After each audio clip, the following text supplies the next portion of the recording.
metrosexual I or don't know. I'm trisexual? all sexual, all sexual. Yeah, I'm not bisexual. I'm not trisexual. I'm all sexual. Yeah, I just about make it myself. So I'm like, I'm I'm married and I've got a pretty wife and I've got good children and it's all right. आओ भाई आओ। पिछले video में इतने crazy response के लिए बहुत बहुत शुक्रिया। मैंने पहली बार लाइक का टारगेट रखा था और वो भी तुम लोगों ने 24 घंटे से पहले ही मात्र 16 घंटे में पूरा कर दिया। उसके लिए तुम्हारा बहुत बहुत शुक्रिया। इस वीडियो को बनाने के बाद मुझे जितने हेट कमेंट्स का सामना करना पड़ा है उतने हेट कमेंट्स तो मुझे एलविश यादव, समय रैना, ट्रिगर्ड इंसान को मिला के भी नहीं आए। क्या कर सकते हैं, टारगेट भी तो मैंने एक ऐसे इंसान को किया था। खैर अब आते हैं इस वीडियो पे और तोड़ते हैं कई सारे एसआर के फैंस का दिल, साथ ही साथ कई सारे मिथ्स। फेक लग रहा है photo. Shahrukh Khan the self made star. SRK एक ऐसा स्टार है जिसने काफी गरीबी से उठकर ये मुकाम हासिल किया है। ये मैंने नहीं, खुद एसआरके ने कई सारे इंटरव्यूज में कहा है। आइए अब एसआरके की फैमिली बैकग्राउंड पर नजर डालते हैं। एसआरके की मदर लतीफ फातिमा एक मुस्लिम फैमिली से आने वाली लेडी ने ऑक्सफोर्ड से पढ़ाई की थी और एक मैजिस्ट्रेट थी। यही नहीं, उनके इंदिरा गांधी के साथ भी काफी अच्छे रिलेशंस थे। एसआरके ने खुद एक इंटरव्यू में कहा है कि उनकी मदर पहली एक ऐसी मुस्लिम लेडी थी इस कंट्री की जिन्होंने इतना कुछ अचीव किया है। एसआरके की मदर काफी ज्यादा इन्फ्लुएंशियल पर्सनालिटी थी। एसआरके की मदर को जिन्होंने अडॉप्ट किया था उनका नाम था मेजर जनरल। ऐसे हम इस कॉन्टेक्स्ट में नहीं बोल रहे हैं, लेकिन एक होता है ना कि अगर किसी का स्टोरी, कोई सक्सेसफुल आदमी का स्टोरी, अगर वो ऑलरेडी अच्छे घर से आता है तो उतना कोई सुनने में अच्छा नहीं लगता है स्टोरी, लेकिन सुनने में तब अच्छा लगता है जब तुमको पता चले कि तुमसे भी ख़राब कंडीशन था इसका और ये कहाँ पहुँच गया। तो एक मूवी टाइप स्टोरी लगता है, तो इसलिए मैं भी, लेकिन हमको नहीं पता कि शाहरुख खान के साथ ये ऐसा था कि नहीं, क्योंकि हम भी उसको एज ए स्ट्रगलर देखते थे। उसका पुराना एक दो वीडियो देख के मेरा ये परसेप्शन बना था कि बहुत ज़्यादा मेहनत करके वो आया है, जो कि बात तो सही ही है, मेहनत तो किया ही है। शाहनवाज खान, जानते हो ये कितने कॉमन आदमी थे? ये कांग्रेस के नेता और 4 times member of parliament from Meerut constituency भी थे। सिर्फ एमपी ही नहीं बल्कि ये कई बार मिनिस्टर भी बने। 1952 से लेकर 1956 तक पार्लियामेंट्री सेक्रेटरी और रेलवेज और ट्रांसपोर्ट के डिप्यूटी मिनिस्टर रहे थे। फिर 1957 से 64 तक फिर से deputy minister of railways and पता नहीं ये कोट तुम सुना होगा कि नहीं, कि your network is your net worth. बात समझा? कहने का सेंस है कि तुम्हारा जो पैसा का जो नेटवर्थ है वो पूरी तरह से डिपेंडेंट है कि तुम कितने लोग को जानता है। नेटवर्थ तुम्हारा पूरी तरह से डिपेंड करता है नेटवर्क पे।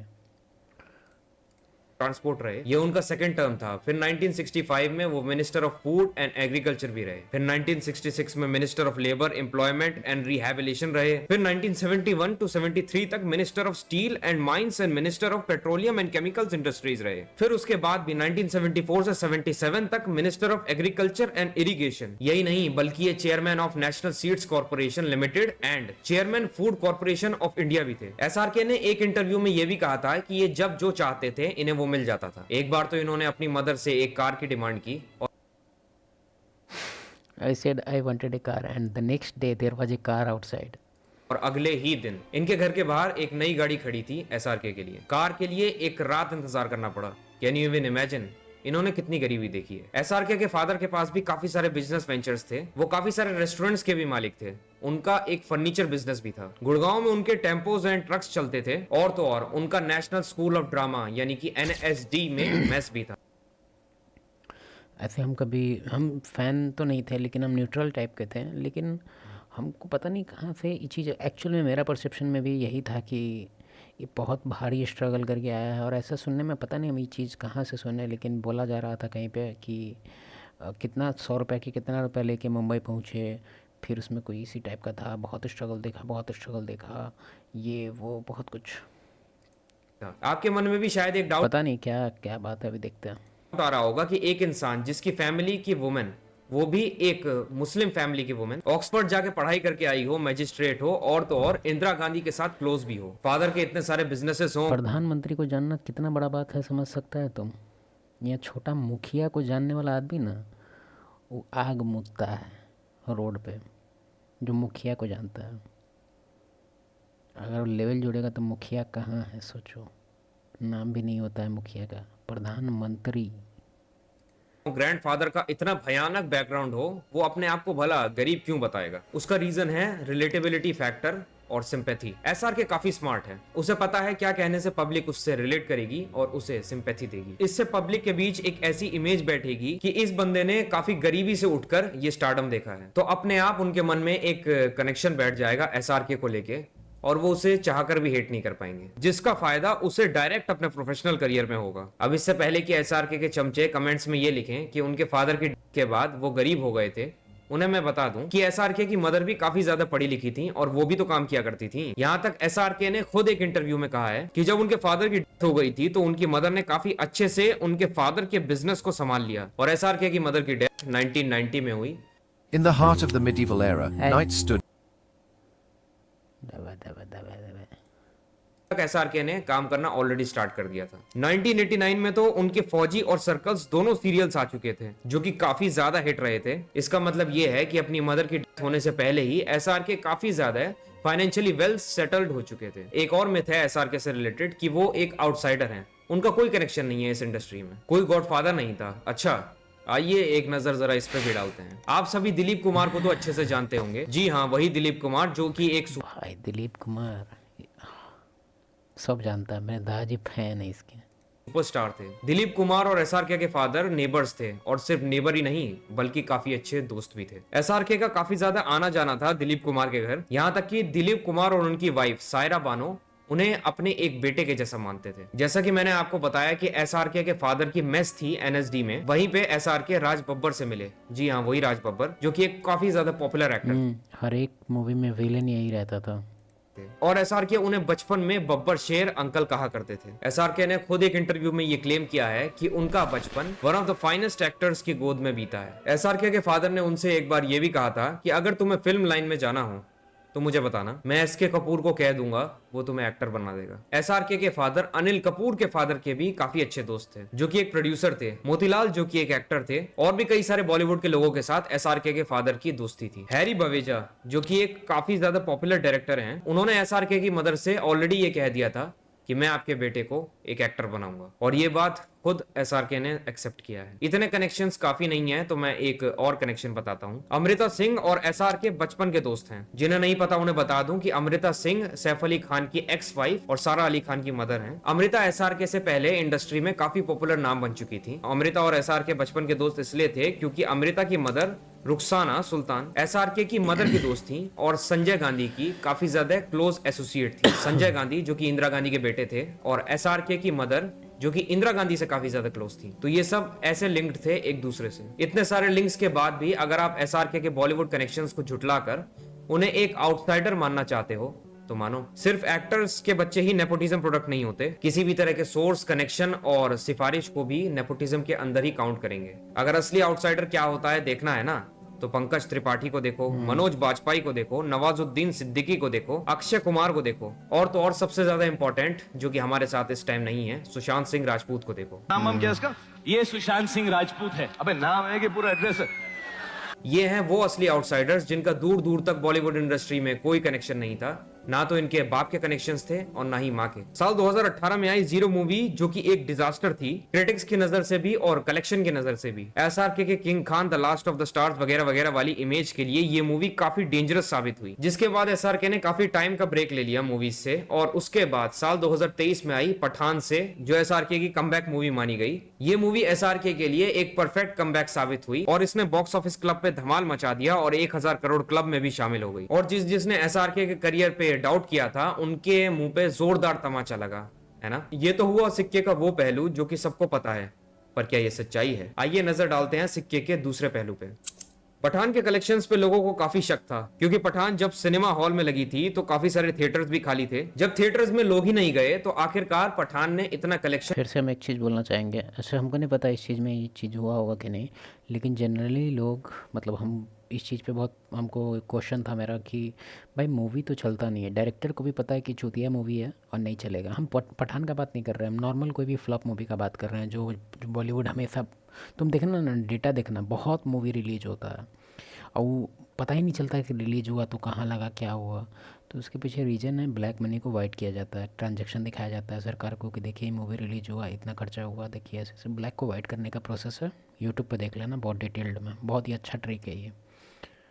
किया कैसे। तो उसके पीछे जो सबसे ज्यादा रूमर्स थे वो ये थे कि पठान के सक्सेस के पीछे कॉर्पोरेट बुकिंग का हाथ है। जी हाँ, कॉर्पोरेट बुकिंग। इसमें फिल्म मेकर्स हों या बड़ी बड़ी कंपनीज खुद टिकट्स खरीद लेती हैं काफी सारी, जिससे बॉक्स ऑफिस में नंबर्स को मैनिपुलेट किया जा सके और लोगों में मूवी के लिए एक हाइप बनाई जा सके। यहाँ तक कि खुद एसआरके के फैन क्लब्स ने बल्क में टिकट्स खरीदे थे। कई सारे फैन क्लब्स ने तो पूरा थिएटर ही बुक कर दिया था पठान के लिए। थिएटर्स में लोग जाएं या ना जाएं, टिकट्स तो बिक गए ना। आप ये सोचो कि इस मूवी के लिए ऑडियंस कितनी ज्यादा एक्साइटेड थी कि खुद YRF को इस मूवी के लिए by one get one free ticket की स्कीम निकालनी पड़ी थी। टीम SR के वॉरियर्स ने भी सेम स्कीम निकाली, जिसमें उन्होंने भी by one get one free tickets दिए। यहाँ तक कि SRK की बेस्ट फ्रेंड काजोल ने भी पठान के कलेक्शंस को लेकर काफी शॉकिंग स्टेटमेंट दिया था। एक इंटरव्यू के दौरान जब उनसे पूछा गया कि आप SRK से क्या पूछना चाहती हो, तो उन्होंने कहा था कि मैं SRK से पठान की रियल कलेक्शंस पूछना चाहती हूँ, जिसके बाद काफी ज्यादा कंट्रोवर्सी हो गई थी और SRK के फैंस ने काजोल को भी नहीं बख्शा। जिस मूवी की सच में इतनी हाइप होती है ना, उन्हें ये सब टेंट्रम्स करने की जरूरत नहीं पड़ती।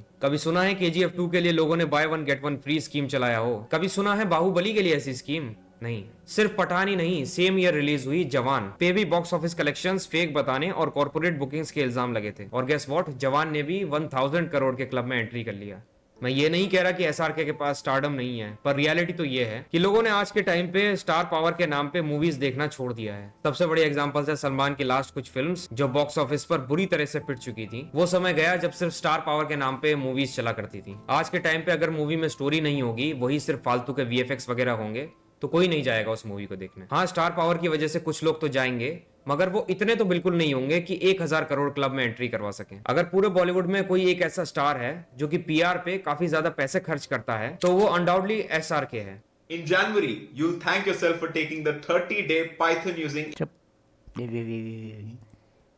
बंदे की इमेज के लिए दिन रात इसकी PR टीम काम करते रहती है, कभी ग्रीन फ्लैग साबित करने के लिए तो कभी बॉलीवुड इंडस्ट्री को जिंदा रखने के लिए। आपने काफी सारे एक्टर्स को लेकर क्रिटिसिज्म सुना होगा, मगर कभी SRK को क्रिटिसाइज करके देखना, मैंने झेला है। लास्ट वीडियो के बनने के बाद मुझे DM से लेकर कमेंट्स में थ्रेड्स से लेकर माँ बहन की गंदी, मैंने झेला है। लास्ट वीडियो के बनने के बाद मुझे DM से लेकर,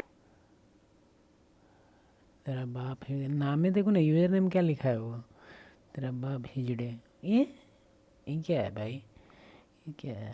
एक बाप क्या है, तो मुझे ब्लॉक नहीं करके भागेगा कल।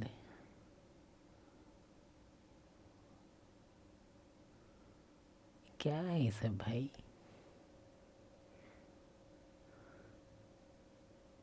कमेंट्स में थ्रेड्स से लेकर माँ बहन की गंदी गंदी गालियां पड़ी हैं। और आयरनी ये है कि इनके बाप SRK कई बार ये कहते हुए सुने गए हैं कि वुमेन की बहुत रिस्पेक्ट करनी चाहिए, पर उनके फैंस मुझे लास्ट वीडियो बनाने के बाद से ही गंदी गंदी माँ बहन की गालियां दिए जा रहे हैं। SRK की इमेज व्हाइट वॉश करने के लिए एड़ी चोटी का जोर लगा देते हैं। वो अलग बात है कि SRK की हरकतें ही ऐसी हैं कि वो एक्सपोज होता रहता है। मुझे ऑनेस्टली फर्क नहीं पड़ता कि SRK की बैकग्राउंड क्या है, SRK की पर्सनल लाइफ क्या है, पर SRK को इससे फर्क पड़ता है कि लोग उसे ग्रीन फ्लैग समझे, उसे लोग गरीब बैकग्राउंड से आया हुआ लड़का समझे। तभी तो SRK की कोशिश रहती है कि उसको जब भी मौका मिले वो पब्लिक को अच्छे से गरीब दिखाए। वैसे पब्लिक को इसमें थोड़ा सा स्मार्ट हो जाना चाहिए कि हम देखते हैं बहुत सारा रील में क्या होगा ना कि सलमान खान है या शाहरुख खान है या कोई भी एक्टर हो, अगर वो गला मिलेगा कोई फीमेल से तो लोग कैमरा, उन लोग को पता है कैमरा रिकॉर्डिंग हो रहा है, तो लोग ना ये नॉर्मल आदमी कैसे, हम लोग कैसे हक करते हैं, दोस्त वगैरह से मिलते हैं, फैमिली वगैरह से मिलते हैं, भाई नॉर्मल हक करते हैं। ये लोग एकदम ऐसे हाथ कर लेगा, ऐसे नौटंकी। को ग्रीन फ्लैग दिखाए, पता है उसको कि वायरल होगा कि देखिए।